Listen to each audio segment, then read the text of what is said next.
Bonjour et bienvenue dans Archi Urbain, l'émission qui vous parle d'architecture et d'urbanisme. Je suis au MIPIM en compagnie de Sébastien Moreno-Vaca. Bonjour Sébastien. Bonjour Emma. On est ici pour parler d'un projet qui est sélectionné au MIPIM Awards. Il faut savoir que cette année on est fort quand même, parce qu'il y a au total 5 projets belges qui ont été sélectionnés, 4 bruxellois et un flamand. Voilà. 4 bruxellois, on a Assar avec le Teurenberg à Bruxelles, on a Jasper Seyers et UN Studio à Bruxelles également avec la Toison d'Or. On a, qu'est-ce qu'on a d'autre? On a JDS à Lille et on a toi avec également Jasper Seyers avec un projet à Liège. Voilà. Entre la gare et la Tour Paradis. On trouve ça un magnifique endroit pour faire ça et voilà, c'est pour ça qu'on a fait une équipe Jasper Seyers, A2M et BAG ensemble. Pourquoi? Parce qu'eux ont l'expérience, A2M a l'expérience dans des projets beaucoup plus environnementaux et tout ça. Et on trouve que ça c'est très important d'intégrer à Liège un projet qui est à un endroit magnifique entre le Tour de Paradis et la gare, je veux dire dans le centre-ville, à un endroit exceptionnel.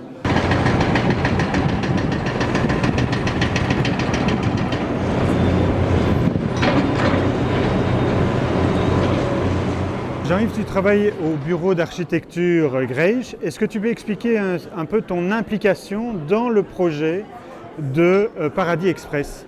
Alors nous, dans l'équipe Paradis Express, nous sommes le bureau liégeois, entre guillemets le bureau local, oui. Qui vient en complément évidemment des compétences du bureau Jasper Seyers et du bureau A2M. Nous avons une connaissance du terrain liégeois, nous avons déjà une connaissance du site. Je pense même que tu habites tout près. Voilà, j'habite absolument, je suis un riverain du futur projet. J'ai eu l'occasion de travailler déjà sur la tour des finances, déjà en partenariat avec le bureau Jasper Seyers, donc oui. C'est une association qui a été reconduite pour le projet Paradis Express. Oui. Calatrava voulait au départ faire une étendue d'eau. Voilà. Alors ça n'a pas marché apparemment, donc il y a autre chose qui a été fait, qui est déjà là. Donc c'est toute une nouvelle place oui. Paradis. Hein. La place qui a été faite, elle, par 2 tiers. Voilà, par 2 tiers. Le projet Calatrava était un projet beaucoup plus large, beaucoup plus monumental. Je pense que c'était un projet qui travaillait moins avec les caractéristiques existantes du quartier. Je crois que le projet qui est sur la table actuellement est plus mesuré, plus à l'échelle de la ville et plus en intégration dans le quartier. La ville nous a demandé, est-ce que vous pourriez faire une étude de faisabilité d'une Rambla qui allait de la gare jusqu'à la Meuse, mais qui se développait au travers d'une passerelle jusque de l'autre côté de la Meuse, ce qui permettait de drainer tout cet axe nord-sud, sans empêcher une relation entre les quartiers oui. Est et ouest. Et l'autre grande option était également de faire une place citoyenne. Ce que tu appelles une Rambla, c'est quoi? Une grande esplanade? C'est une grande esplanade, comme à Barcelone, c'est grande perspective où les gens circulent, ils se promènent. C'est quand même plus large qu'à Barcelone. Non, parce qu'on va avoir des immeubles qui vont venir s'installer ici, qui devraient permettre quand même les passages, mais c'est la même chose que Barcelone, ça fait 600 mètres de long. Oui. Ce sera agrémenté par des jets d'eau dans la première partie. Là, on aura des plans d'eau dans lesquels on a un mouvement de vagues. Les vagues ont 2 intérêts. L'eau ne gèle pas, ce qui fait qu'on peut laisser de l'eau dans les bassins aussi. En hiver. Le deuxième intérêt, c'est que les canettes, les détritus qui sont jetés par les gens dans les plans d'eau se retrouvent au même endroit et c'est facile de les récupérer. Bon alors avançons un petit peu, parce que moi je voudrais qu'on parle des dalles qui sont juste devant nous. Ces grandes dalles, en fait, on les a imaginées pour leur côté durable. Oui. On y a mis des graviers blancs, des graviers noirs pour éviter de voir à la fois des taches d'huile ou des traces de chewing-gum. Donc ici on les verra moins. Donc ça va s'estomper. L'eau va être absorbée entre les dalles, donc on n'aura pas des grilles, des caniveaux, tout ça va partir naturellement. Et je vois beaucoup de trous entre les dalles, qu'est-ce qu'il va y avoir Voilà, entre, donc alors là il y aura des pavés pour reprendre les irrégularités du terrain. Et plus on est au centre de la place, plus la concentration des dalles est importante. Plus on va vers la maison, plus on retrouve des pavés qui sont finalement le matériau constitutif des trottoirs. C'est ça.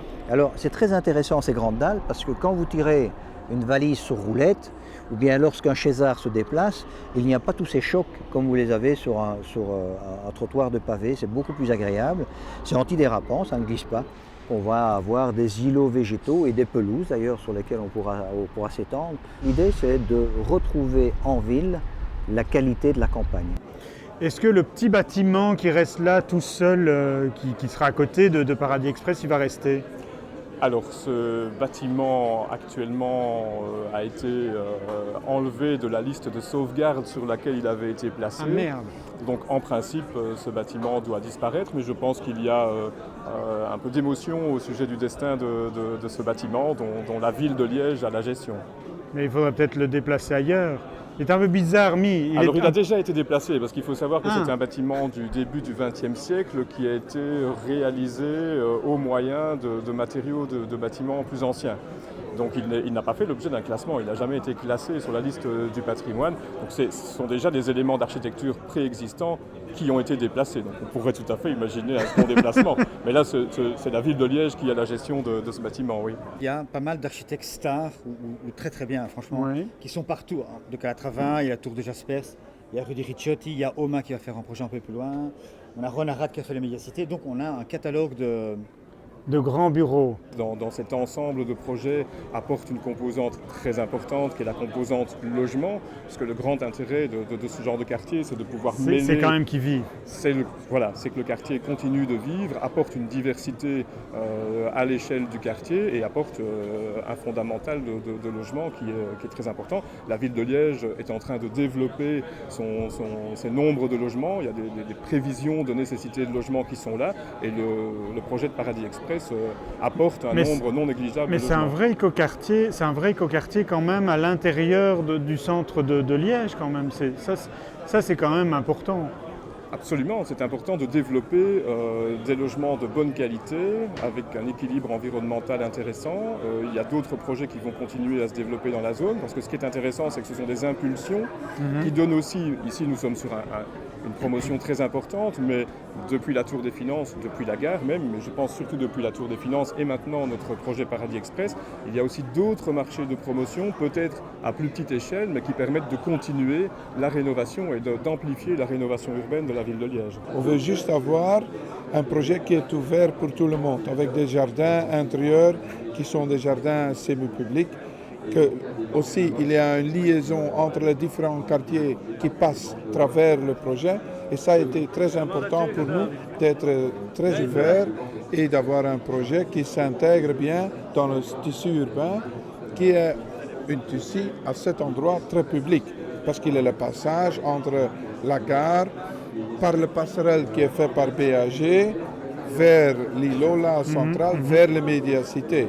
Tu disais qu'il y avait pas mal de grands bureaux d'architecture et puis tu arrives là, ça veut dire quoi, que le bruxellois est toujours plus petit que l'étranger ? En fait, le bruxellois ne sait pas à quel point c'est un grand architecte. Au fond, c'est ça. Oui, c'est ce qu'on a découvert. Je pense que c'est ça. Parce que justement, dans le projet, à un moment donné, tu as voulu quand même abandonner. Bah, écoute, franchement, on a entendu qu'il y avait un architecte star dans les concurrents. Je vais le citer, hein, tu ne veux pas le citer, je vais le citer, c'est Jean Nouvel. Oui, il est fantastique. Et avec MDW qui est aussi un super bureau, franchement. Bruxellois, lui. Oui, voilà.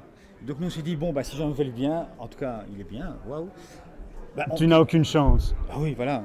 Vu le catalogue d'architectes qu'on avait déjà, tu vois. C'est toi qui as gagné. Oui, bon, c'est avec aussi Jaspers et Bag, tu vois, mais donc c'était c'était un concours. Ouais. C'était un concours privé. C'est un concours privé, mais c'est qui le propriétaire du terrain ? Befimo est propriétaire du terrain, mais ce qui est génial, c'est qu'ils ont fait les choses vraiment bien. Donc ils ont fait un jury dans lequel il y avait la région, la ville, il y avait un architecte extérieur, et donc ils n'étaient pas seuls, et donc il y a eu tout un groupement. Et dans le jury, ce qui est génial, on l'a pris par après, c'est qu'on a gagné à l'unanimité. Donc ça, c'était vraiment, on a rencontré au fond les demandes ou les envies de tout le monde. Donc ça, c'était plutôt unique, tu vois. Sur ce terrain, il y avait quand même l'ancien bâtiment administratif, années 60, comme ça. Tout le monde le trouvait moche. Moi, je trouve que... Bien. Oui, je trouvais qu'il était très beau. Bien. C'est dommage qu'on l'ait enlevé. On ne pouvait pas le remettre ? On ne pouvait pas le laisser. L'ennui, c'est que dans la perspective, comme il vient, c'est un bâtiment en croix comme ça qui était énorme. C'est assez brutaliste. Moi, j'aimais bien ces architectures des années 70, 60, comme ça. Mais bon, tu aimais bien, c'est quand même pour toi qu'on l'a enlevé. Oui, enfin, c'est surtout pour les promoteurs, pour la ville, pour tout le monde. Je pense qu'il générait beaucoup de problèmes de sous-espace urbain. Oui. Donc le bâtiment en tant que tel, peut-être, on pouvait effectivement lui trouver certaines qualités, mais il faut se rendre compte qu'à l'échelle du quartier, c'est un bâtiment qui ne se reliait pas au quartier et qui a toujours généré des sous-espaces problématiques qui d'ailleurs n'ont jamais été vraiment traités. C'est un bâtiment qui ne s'intégrait pas tout à fait dans le quartier comme nous le faisons avec cette nouvelle vision de l'architecture. Il manque quand même quelqu'un dans cette émission, c'est Julie. Tu es toujours maintenant accompagnée de Julie Willem dans tes présentations, mais figure-toi qu'elle joue à la pétanque. Ben oui, je sais. Mais toi aussi, d'ailleurs, non, tu joues à la pétanque avec, je ne sais plus. Non, ah mince. J'ai été la voir jouer à la pétanque. T'as pas joué ? Mais je n'ai pas joué, je l'ai filmé en train de jouer à la pétanque. Voilà. Et je te propose de la retrouver quelques instants pour voir si ça gagne ou si ça ne gagne pas. Tu joues à la pétanque aussi ? Bien sûr, bien sûr. Bon Julie, où est-ce qu'on en est ? Actuellement, on est dans l'équipe gagnante, donc on va certainement parvenir à remporter le trophée et peut-être un MIPIM Award. C'est ici que se termine cette émission. On se retrouvera bien évidemment pour d'autres émissions archi-urbains. Je voudrais juste vous parler d'une petite fierté puisque nous sommes ici au stand de Bruxelles, bruxellois, Brussels Biz Greener, et nous avons produit le film qui est juste ici derrière moi, que vous pourrez voir très bientôt sur BX1 lors de la séquence Caviar qui est diffusée tous les lundis soirs. D'ici là, vous pouvez voir et revoir Archi-Urbain sur www.archiurbain.be. Merci beaucoup et à bientôt. Au revoir.